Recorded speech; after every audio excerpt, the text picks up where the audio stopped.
Bienvenidos a Anderson Ask. Este segmento, ¿Quién soy yo? Tenemos la gran oportunidad, el privilegio y el honor de tener como invitado a nada más y a nada menos que a Kristian Blummenfelt. Welcome to our podcast. Today's guest is the 2025 Pro Series champion, as well as the 2021 Ironman World Champion and Olympic gold medalist in Tokyo. So thank you for coming and thank you for joining us. Thank you so much for having me. It's been a great week so far in Cartagena. I've really enjoyed all from seeing the old town and doing a little bit of sightseeing as well as being a part of the race. So it's been a really great experience. Thank you for being with us. Kristian, people love you. Yesterday and actually the last 4 days, we have a beautiful time, Thursday, Friday, and Saturday at the Expo, which is literally, we have a little bit less than 15,000 people getting in and out of the Expo. And one of the most beautiful, to me, my opinion, Ironman 70.3 in the World Series, because it is literally in a city that has around 600 years story, and is amazing. So we are really happy, not only because we have a huge, good result, but having you here on board for us means a lot. Yes, it truly means a lot. And honestly, seeing the love that all the athletes gave you and you being able to reciprocate that was really gratifying. And I know the athletes are leaving with that in their hearts. Yeah, it's been amazing. And as we spoke about at the breakfast, it's been great to see, as this is my second time coming to Cartagena, but to see how much the sport has developed since 2015. Back then, it was very few who came out and was watching the race. And after now, almost having had the 7.3 race here for 10 years almost, to see how the sport has developed and how the crowd is really supporting the event and also supporting me out there on the course was, it's amazing. And it's good to feel like the sort of the love from the spectators and the fans here in Colombia. As you know, as explained you actually this morning at the breakfast, our job in this segment, who I am, is pretty much our job, Andreas, and my job is trying to get that human being qualities, what you do for, during the time off, and some kind of secrets. So we're going to try to get into, no pressure. But that's the idea. People know who is Kristian, not only today's the best athlete in the world, but as a human being that honestly, Kristian, this week, I saw one of the most beautiful human beings I ever met. By crossing the finish line with 3 hours and 44 minutes, go to the hotel, back to the hotel, take a shower, and then going back, putting medals, and stay the entire day on a heat. Cartagena is beautiful, but it's hot, and you always being smiling. So that means a lot, not only for us, for the athletes. So have to be something behind starting in your earliest year. So we have a couple of questions for you, Kristian. I think my first question is, what's your secret to having so much patience with all the millions of pictures you took over this last week? You never said no to an athlete. You were always there. So what's your secret to that? I think it's the fact that I do enjoy when people are caring about the sport, when people are the ones who's racing is also like supporting us and what we're doing. Mm-hmm. And the fact that they're getting inspired means a lot to me, that they actually do follow what I'm doing. And after the race, when I was out watching some of the age groupers either going into the finish line or going out like another lap, I could sort of feel the pain they were going through, because I was through it just an hour or 2 hours before. So I could I could definitely sort of feel what they were going through on the race course. And yeah, if I could sort of help them a little bit around, would give them a little bit of high fives. That was great, but also the fact when they were like recognizing me and sort of that gave them like a little smile that also was making it more joyful for myself. So it was like a win-win. Like I enjoyed being out there and supporting them, and I also saw that they were enjoying, yeah, racing the course. So that gave me a little bit of a smile on my face too. Just to give you guys an idea, what is that we're talking about? Literally, it was hard for Christian to be walking on the streets of Cartagena because the amount of people trying to take pictures and ask questions and just say hello it was a good experience, but it was amazing moments to see happening and the way it happens. Right, and you were so open to these conversations and open to meeting these people. So it just that shows the kind of human being you are, because not many pro athletes or not many triathletes are always able to or open to receive and reciprocate that love. So we're very grateful. Yeah, I think the unique thing with the sport is that also the professional and the age groupers are going through the same channel. And I would say as a professional, I'm almost a bit lucky because we're almost doing the same amount of training. Maybe we do a few percentage more, a few percentage harder, but we don't have to go to work from 8 to 3. Like we can really do our training, dial it 100%. And then you have the age groupers who trains maybe 10, 15, even up to 20 hours a week around a normal work. So I think that's also the fact that we then on the race day are sharing the same course and going through the same struggle makes it like that easier to sort of relate to each other. Like hopefully they get inspired by what we are doing by sort of living the sport day in and day out, but also when I'm getting like, those days when you're tired and you just want to stay in bed, then I think, okay, there's actually people who is having like a full-time job and then they wake up 4 in the morning just to get in that training session in on the turbo. So for myself to just go out and do 2 or 3 hours on turbo, that's piece of cake compared to what an age grouper who is like combining it all and trying to balance it in with family life, work, and training. So I think it's good to appreciate also what they're doing out there on the course. And Christian, getting into the personal life, we like and we're wondering how the career start. But before it, we like to know, do you have brothers, sisters, your parents, and where you're coming from? But let's start with the family first. Your family is big, small, or? I would say it's a small one. I have 2 older sisters, 3 and 6 years older, and 2 parents. But they've never really been into like elite sport. It's more been something that I've been sort of been all in at from a very young age. I think I was very energized and maybe had a bit too much energy as a young kid. So in order to be able to behave at school, I think they realized that what I needed to do were to just be sort of tried to be worn down, like tired. Like they need to put me into activities. So I was able to sit down at school and sort of do the. You know that I have a daughter. I have 2 daughters, and Amanda is full energy as well, and she loves to row.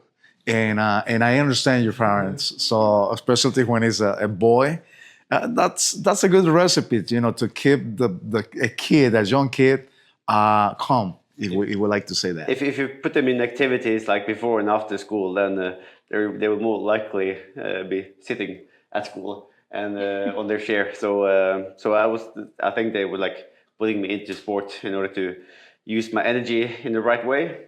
And I just loved all kinds of activities. So in the beginning, I was doing like swimming with a swim club and played football or soccer. And in the weekends, I enjoyed to like go skiing if we were like going up to the cabins, or like just all kinds of activities, not just like one sport, but everything where I could use my body. And I think that's also why I ended up in triathlon in the end, because that's like a sport where you can really be training all day long. Like it's maybe the sport that's required the most amount of hours. And yeah, that was So very energizer, we can say that, kid. Uh, so your sisters, they don't do sports at all. my older sister did a bit of swimming when she was younger, and the middle sister, she was playing a little bit of football, but she was maybe more into the social life. So she was living a okay, normal youth or partying on and a little bit more like on that side. While I've been maybe having like tunnel view on sport and sort of living in my little bubble and thinking that one day in the future I will be a professional athlete. Andrea is going to ask you a couple of questions, quick questions to get into, little important things about you. Right. Getting to know the person behind the pro athlete. So, first question, do you like hills or do you like smooth? I like hills, Oh. especially on the bike. Like, yeah, because then I can change the position a little bit and go out of the saddle, be dancing a little bit on the bike, and not just grinding one gear. Right. Okay. Swim or run? Run, easy. Wow. But you come from a swimming background. Yeah, and I think that's maybe I feel more like in the right element when I'm on land. So when I'm riding or running, then it's sort of more feels more natural to me. And I think also that's why my swim coach told me that maybe I should try something else than just swimming, because he saw that my potential was bigger outside of just the pool. Okay. And between the run and the bike? Ooh, that's weather depending.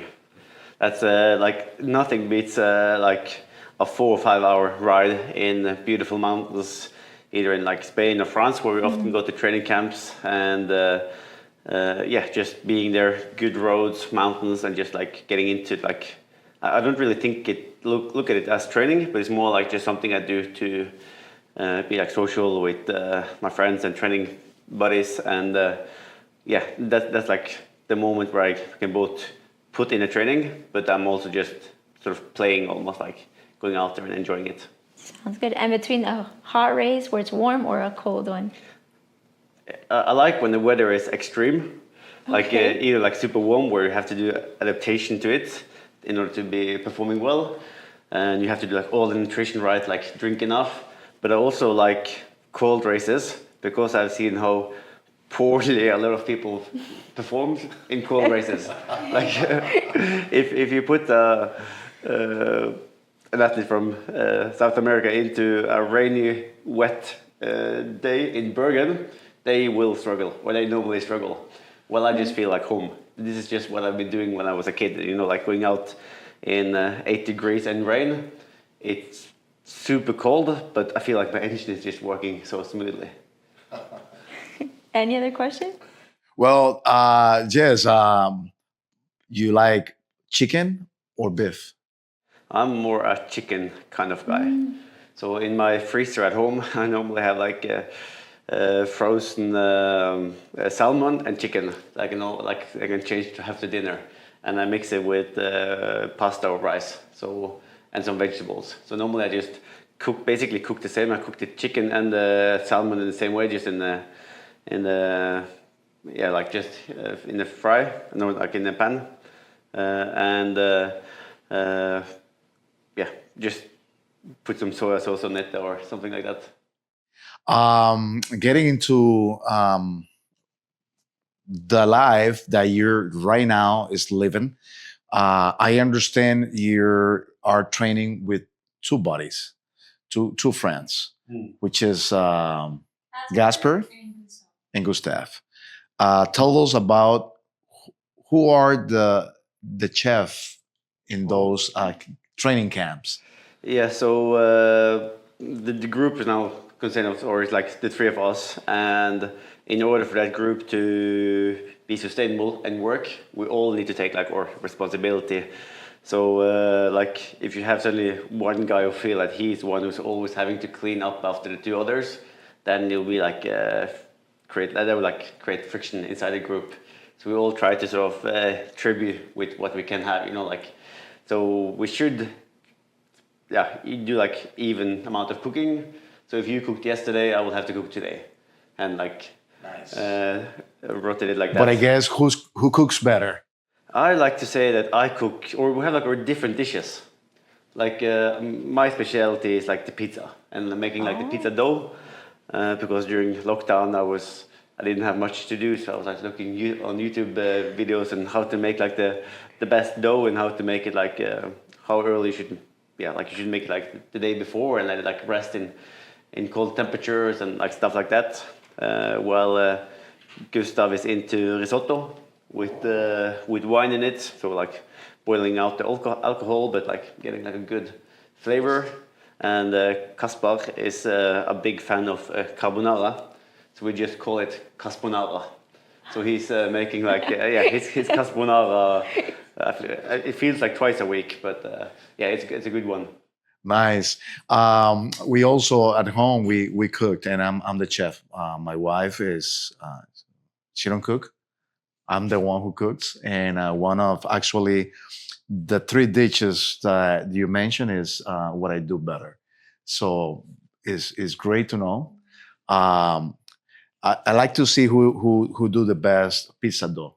I think I'm gonna be better than you. I think I wouldn't be surprised because I heard how you're making the bolognese from the scratch, like from the taking like the tomatoes and like everything, and not just using a can as I'm doing.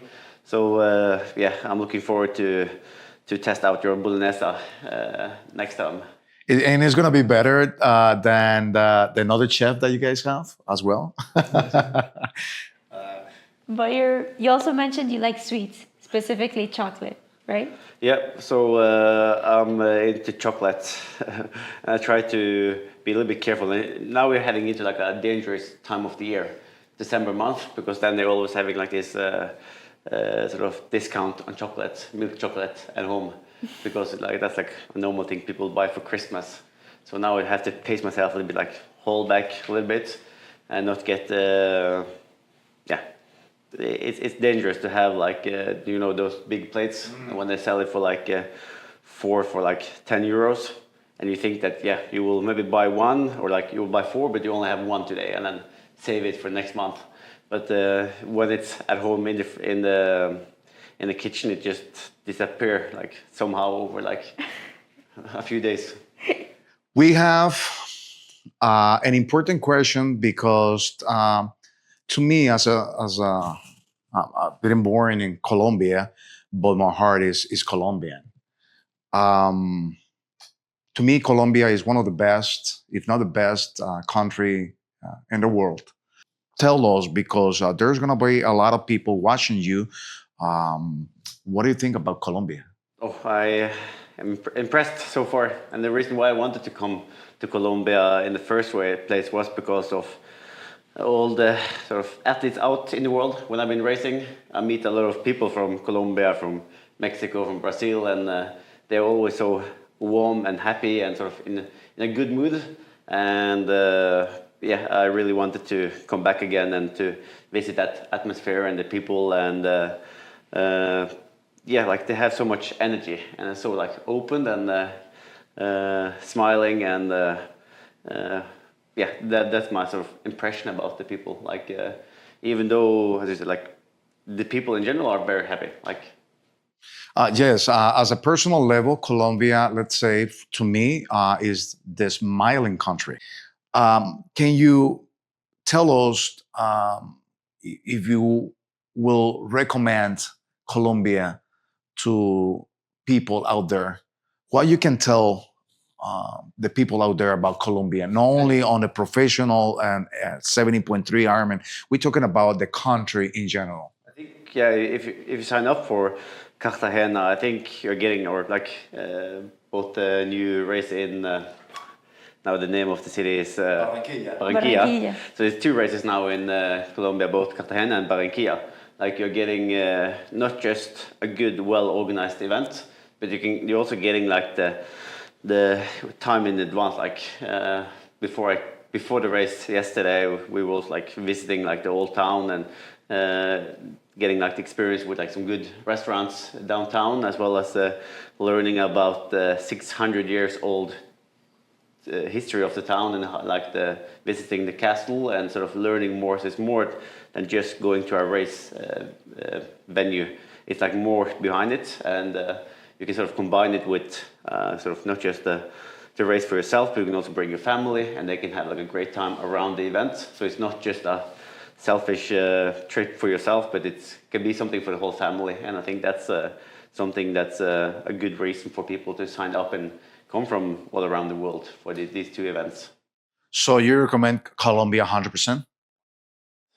So I would love to come back again next year and have the same experience again. Well, Colombia, for those who are watching this program, Colombia is an amazing country. And it not only offers high quality international events, but offers a huge experience. So we invite people out there. We have the presence of 72 countries in this race, in this Visa Ironman 70.3 Cartagena, 9th edition. In 2025, we have 72 countries. That means a lot. So next question, Andrea. My question is, you're the 2025 Pro Series champion. It's the second time that Ironman has a Pro Series. You were second place in Ironman 70.3 Marbella, and you won and the top three for Kona. So what's the next step? You set the bar super high this year. What's 2026 like? Yeah, I feel, as you said, I got second in Marbella, and yes, we took 1, 2, 3 in Nice in the World Championship, but I got third.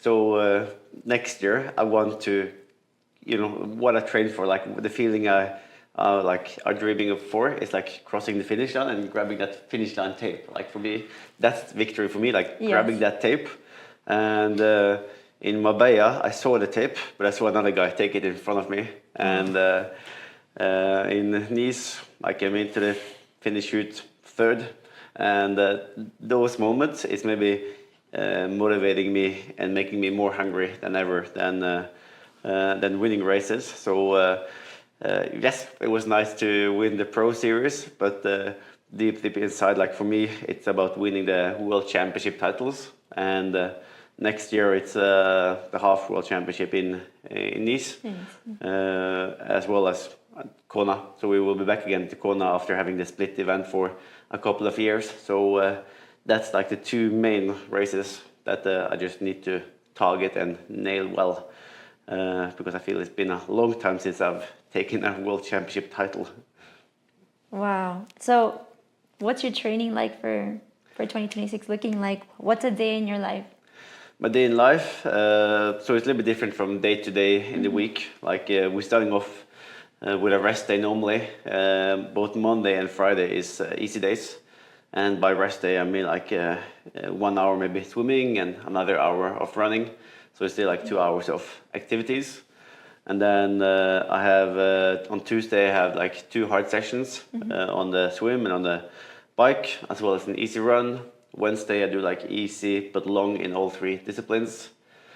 Thursday is track intervals on the run, as well as often like a little bit of speed in the water and an easy like recovery ride. Friday again, rest day, and then Saturday is a tough session in the pool, and sometimes it's like a long run in the mountains.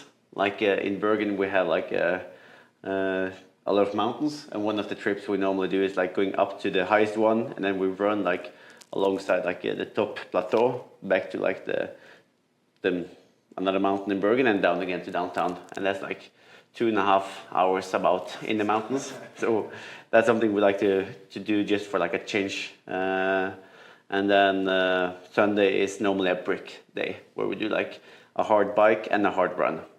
So it can be like either like a big session on the bike and then a big session on the run, or we can split it into like bike run, bike run, bike run. So that's normally how a day look like, or a week. And you trained with Casper and with Gustav. So how did it go in Nice that you guys won 1, 2, 3 and? Yeah, so that's also like. How's the competition like? That was a great thing, like because since last year we decided to go in and sort of take a little bit more control over our own training after having worked with mainly 2 coaches over the last 15 years. So we've both been under Olav Alexander and Arild Tveiten for most of our career. So we have like a lot of the same, or learned a lot of the same knowledge from them. And we just wanted to implement that in and take a little bit more like control over how we are putting in the sessions. And I think we were a little bit like nervous before the season to actually like that we were racing well, because it's a big step to take more control over the training and say that we want to do it on our own after having this safe environment with coaches around us. So it was great when we finally started racing well in the beginning of the season. I could take off a little bit of the pressure, and we got like a little bit like more positive vibe, or I think we still had positive vibes in the group, but it's more like confirmation that yes, it's going in the right direction. So Kristian, thank you very much for being here, for being in Colombia with the 9th edition of the Visa Ironman 70.3 Cartagena. For me, as a personal level, has been an honor. Honestly, from the bottom of my heart, I'm extremely happy to meet you.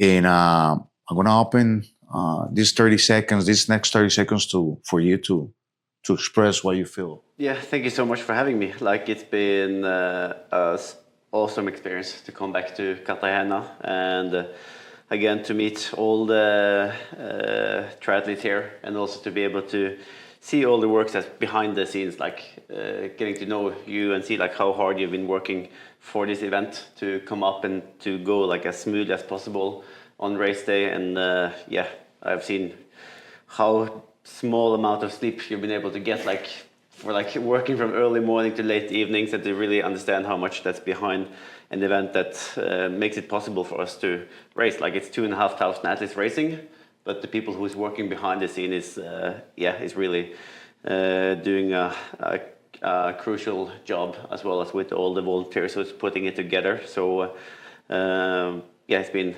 amazing to both get the experience with the event, but also behind the scenes of the event. So thank you so much for putting it together. Thank you so much and on a personal level too, thank you so much for coming. Truly, it was an honor and it's a privilege to sit here with you, learn about your story, and just know who you are. So that concludes today's episode of Anderson Ask with Kristian Blummenfelt, who is the Ironman Pro Series 2025 champion, as well as the Ironman World Champion in 2021 and Olympic gold medalist in Tokyo. Thank you so much for joining us today, and we'll see you next time. Don't forget to visit Kristian's Instagram page, as well as our own Ironman 70.3 COL Colombia. And don't forget to subscribe, comment, and like in this video. Thank you. Thank you, Kristian, for being part of this. So we really appreciate it, and we see you soon. Thank you. Thank you. Thank you.